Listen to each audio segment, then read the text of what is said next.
Yun nagbabalik na naman ang inyong simpleng magtataho. At ang customer ko nga dito ay si Apote. At kapag siya nga ang customer ko ay talaga namang waging-wagi. Dahil siya nga ay hindi bumibili ng kakaunti. Tingnan nyo ang kanyang lalagyan at talagang piling-pili.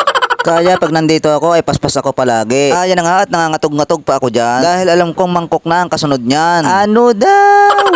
Hala, bili at nandyan na si Apote. Yan na nga at lalabas na siya dyan. Dala-dala ang kanyang pang main event na lalagyan.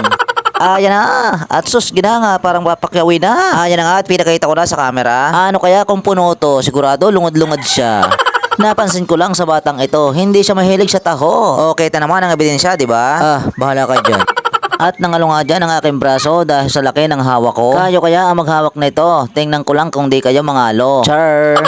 Yan na nga, tapos ko na siyang sandokan dyan. Maraming salamat. Yan na nga at may bago akong customer sa Tagiliran. At ang sabi ko nga dyan ay dito ka nang makita ang iyong kapugian. Yan na nga at lumapit na siya dyan. At habang nagsasandok nga ako ay lumabas na si ate ko.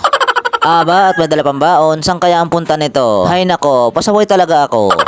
Yan na nga, tapos nang bumili si Guwapo. Maraming salamat sa inyo. At dito naman tayo sa eskinitang to. At pagpasok ko nga dito ay kalimumbong na dito mga tao.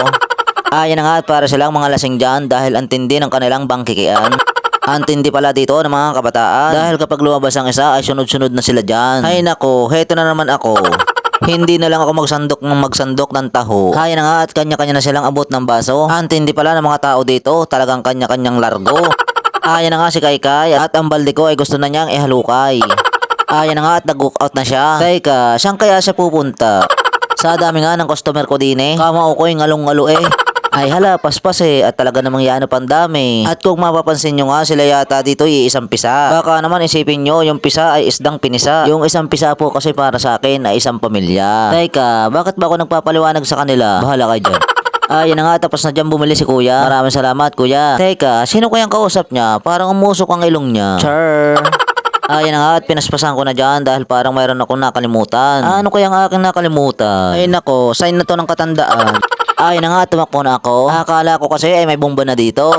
Tumunog pala ang alarm clock ko. Nagulat tuloy ang customer ko. Yan at paspasa na naman ako. At ang sabi ni nanay dito, hala sige, birahin mo. At napansin ko nga dito kay nanay. At ako ay pinamaywangan. Ganun lang daw pala talaga ang kanyang tindigan.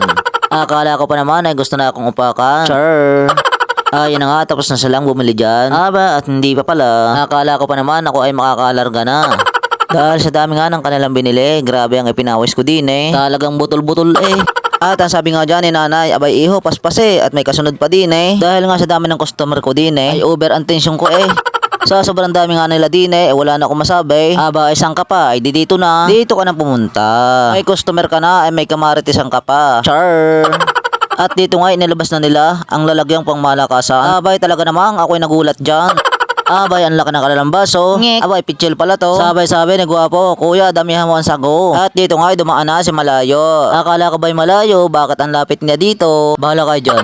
Dahil nga sa laki ng kanyang lalagyan, ako dyan ay natagalan. Yun na nga, titinas ko na yan. Sabay-sabay ni Poging, kuya, akin na yan. At nang yan ay maupakan. At dito naman tayo kay Jerome Malayo. Bakit kaya sinabing Malayo? Ay lapit naman neto. Ay nako, nagpasaway na naman ako. At dyan nga akin ang pinaspasa dahil nararamdaman ko na ang kabanasan. At yan na nga, tapos na siyang bumili dyan. Hanggang dito na lang ating video. Thanks for watching.